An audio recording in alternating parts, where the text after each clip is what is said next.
In Chapter 6, I described how a Western democratic society can move towards a TDG type system of governance. How would a society that is not of Western democratic values move into a TDG as well? Well, here are some of my ideas and thoughts on how that is going to happen. Now, the first question we need to ask is, why would such an oligarchy want to embrace a TDG process? After all, oligarchies and their various forms such as dictatorships, monarchies, one-party rule, rigged elections, and all those other things, it is mostly about who has the power and who doesn't have the power. And so why would these entities want to give up their power? Well, I think the first reason is history. History, in general, has really not been that kind to these leaders. And so if your oligarchs, they want to have a positive place in history, they need to start looking at, let's let the people build the TDG. And from their vantage point, the TDG is going to take some time to build. It's not going to happen overnight. And so they can afford to wait the 20 or maybe 25 years for this TDG to be built. And by then, the oligarchs will either have passed on or, they've relinquished their control or whatever. And so there really isn't any harm in letting an oligarch and letting the people starting to build their TDG. Now the second thing is that what oligarchs need is they still need a social relief valve. I visited Czechoslovakia shortly after the fall of communism there, and what I was really interested in was that a lot of these young families were building their own houses. And what they would do is that they would work at their jobs from Monday to Friday, and then on a Saturday that would be their construction day. So they would get family members to come and work on their house, and they would get their friends to come and work on their house. It'd be a bit of a social gathering. And so for a significant group of people, especially young men in their 20s and 30s, is that this became a focal part of their life, was building their house. And to facilitate that house, even though that the people really didn't make a lot of money, the government supplied all the building materials for almost next to nothing. So this building of these houses occupied the minds of a lot of citizens and kind of kept them away from affairs of governance. That was an excellent social relief valve. And for an oligarch, letting the citizens build their own TDG is also going to be a social relief valve. The oligarch still keeps most of the control, but it keeps some people happy that they're building something for the future. So if an oligarchy decides that it is going to give its citizens the responsibility of building its TDG, it should just start in one area of the society. The oligarchy should write all the TDG constitutions and the rules of elections, and the oligarchy still wants to have control.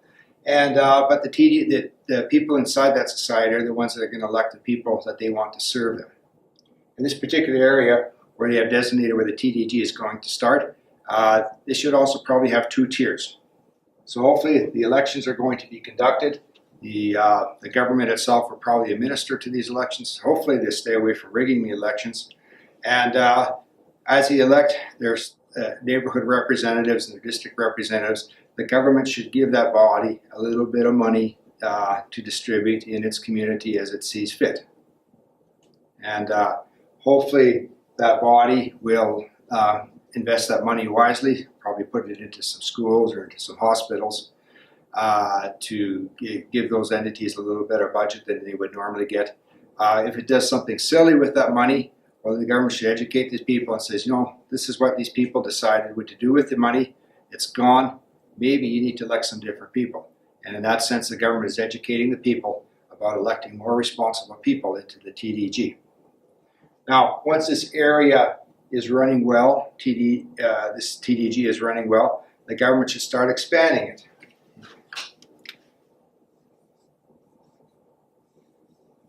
Into other neighboring areas.